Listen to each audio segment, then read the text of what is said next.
Hey, what's up? This is Laidback Luke, DJ and producer, Kung Fu athlete, and dedicated dad. The last time we went hashtag Laidback Luke Fit was in the Muscle Up vlog I made. If you didn't see it, make sure to check the description below. So it was time for another one, and I know how you fitness people out there always want to try and learn the pistol squat. Well, we have one in Kung Fu as well, and this vlog is a collaboration with my Kung Fu cousin, Sifu Kuttel.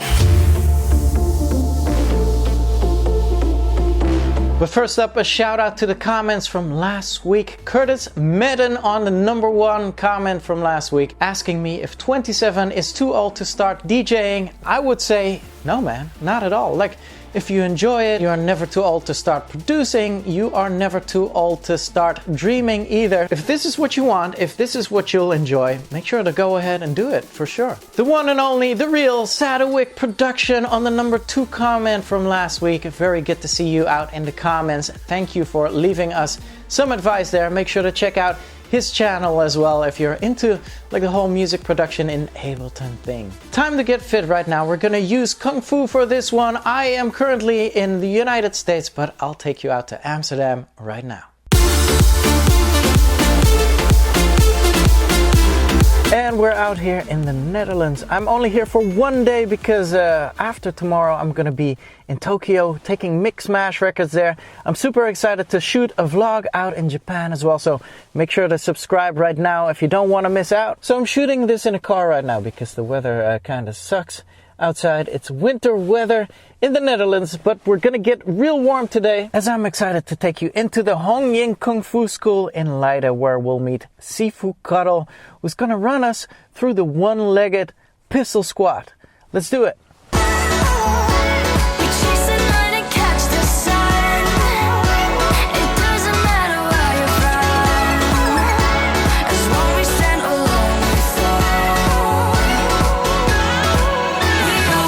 So we're in the school. This is Sifu Kuttel. If you don't know him, make sure to check out his channel. All sorts of Kung Fu instructions, and he's a Kung Fu cousin of mine. So I'm very happy that he's visiting the school in the Netherlands right now. And so I have a question. So you mastered this in a month. Yes. I read on your Instagram, right? Yes. When I got to the point where I was supposed to learn the Shaolin 5-animal form, it's the second move in the form is the one-legged squat. So my Sifu, Jason Wong, he said, either you learn how to do the one-legged squat or I won't teach you anything. So, oh boy. And then on top of that, he said, you have to be able to do this in a month or that's it. Wow. So I had to. So I took a look at it, kind of reverse engineering, looking at each, part of it piece by piece and seeing what were the necessary components to work for myself. Because a lot of it comes down to flexibility, balance, and strength. So going for those particular aspects to work on it and get it to the point where I could perform it, not only just do one, but to be able to do 5 or even 10 in a row. So nice. Yeah. Okay, so right now we'll dive into all the exercises he has for you to master this. Let's do this. First thing that we want to look at is flexibility. Now, a lot of people already have the strength to do this, they just don't have the flexibility to support it.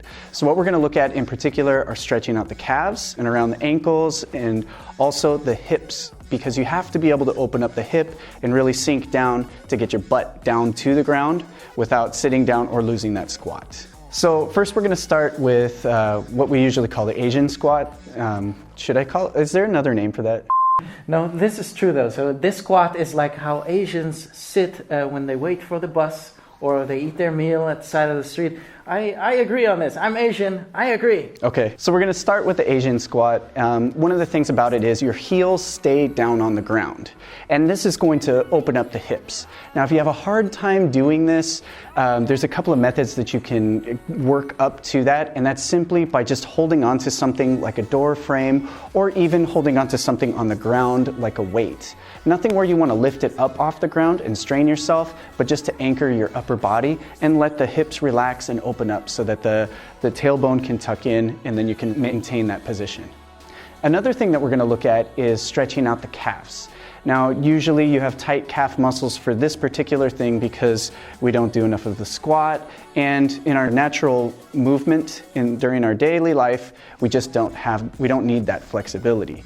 So doing something simple as calf stretches. There's all sorts of ways of calf stretching. You can sit on the floor as well and pull your toes back. This one is a little bit more advanced. Obviously, I have my heel on the ground and pulling my toe back, but anything that involves pulling your toe back will work. Or something in yoga like downward dog will really help lengthen the calves, which will alleviate a lot of the pressure on the knees when you do the one-legged squat. Yoga's down dogs are always beneficial, and this will stretch out your hamstrings as well. Mostly the calves though, and this is always a good exercise to include. One other thing that you can do when you want to work on the squat but the flexibility is not quite there is to add something underneath your heel. So you can elevate your heel. We have a pad. You can use anything you want, maybe a couple books or even a wooden block, but you can raise the heel a little bit, have some structure behind it, and that'll also help you get the correct balance in motion to get that one-legged squat. I found this an awesome hack, and obviously you can make the stack as high as you want, and it really helped me elevate, especially if you miss that flexibility in your calf and if you're unsure of sitting all the way down on your heel. This will help a lot. Okay, so the next part that we're going to look at is developing the strength. Of course, this is a squat, so you need a lot of quadricep strength. You can do a number of things to develop this. You can do weighted squats. You can do the standing squats where you just drop down, touch the knuckles to the ground. These actually feel nice and light, just going down to the floor and just scraping your knuckles over the floor and raising up again. I would recommend to do as many as up till failure, or when you feel a little bit fatigued. This will really amp up your strength. So another thing that you can do are partner exercises.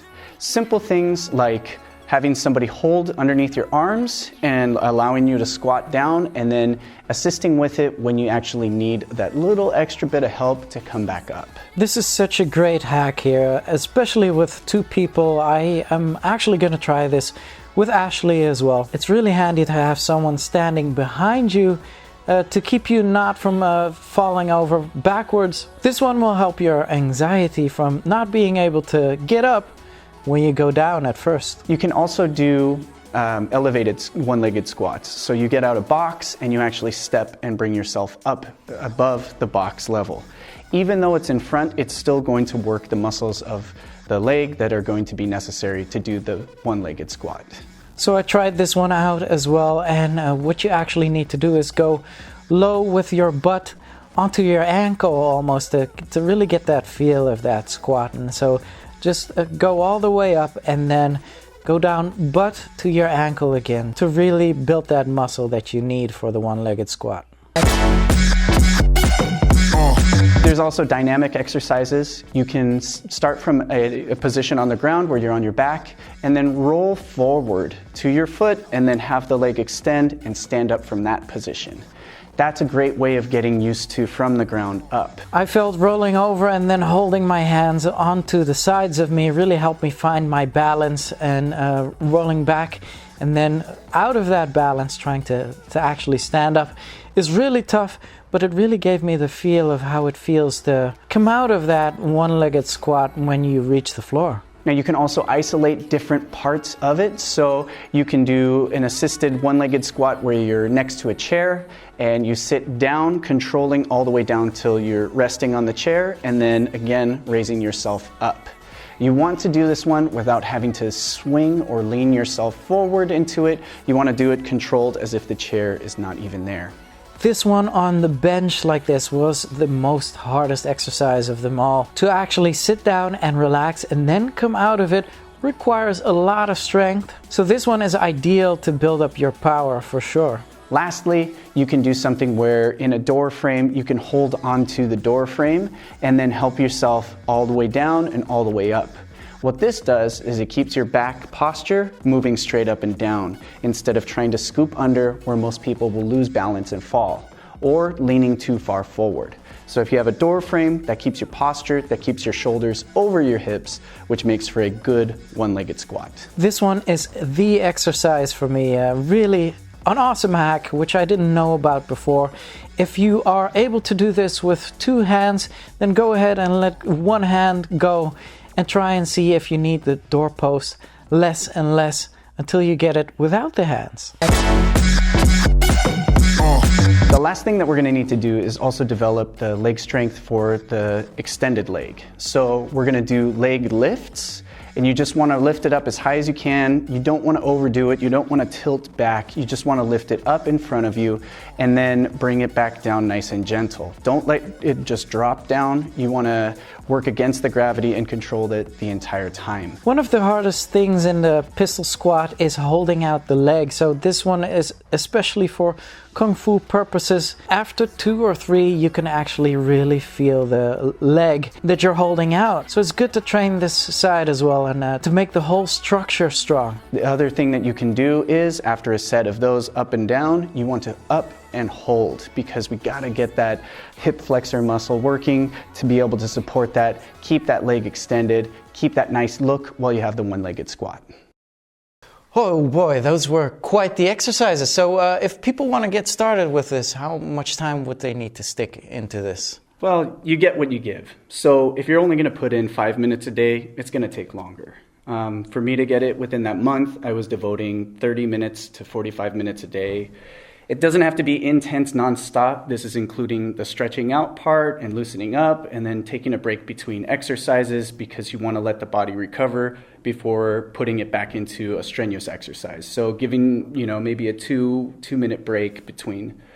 And I would say if you can devote 15-20 minutes a day, depending on how you're already physically built, maybe you can handle this in a month, maybe even less.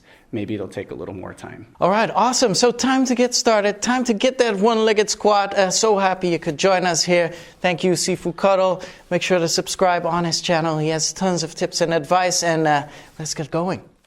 I've been using Sifu Kuttel on this vlog because ever since I started Kung Fu, my teacher, Mark Horton, he told me when I was an orange sash that one day I would need to be able to do a one-legged squat. Ever since then I started doing that. This must have been 16 years ago. So I used Sifu Kuttel in this vlog because I totally forget how I got there in the first place. And so I hope this vlog will help you get there as well. If you liked what you saw, make sure to give me a thumbs up. And so next week I'll be in Tokyo taking my Mixmash party out there. I'll be playing with Mark Villa as well. I'm gonna be shooting a candid vlog there. So, old-fashioned with the camera, taking you through my daily routine. Ashley's coming with me. We're gonna try and have some authentic Japanese ramen noodles. Super excited for that. Make sure to hit that subscribe button right now to not miss out. And don't miss out on the vlog after, because I'll be interviewing A-Track and we're gonna talk about real DJing. This because of the show we're doing together in Washington, D.C. at Echo Stage. Tickets are still available, so if you want to come and see me in Tokyo or in Washington, D.C. or anywhere else, make sure to check the link down below. Excited stuff up ahead. Make sure to check back in with me next week. Until then, L's up, brave safely, and salute.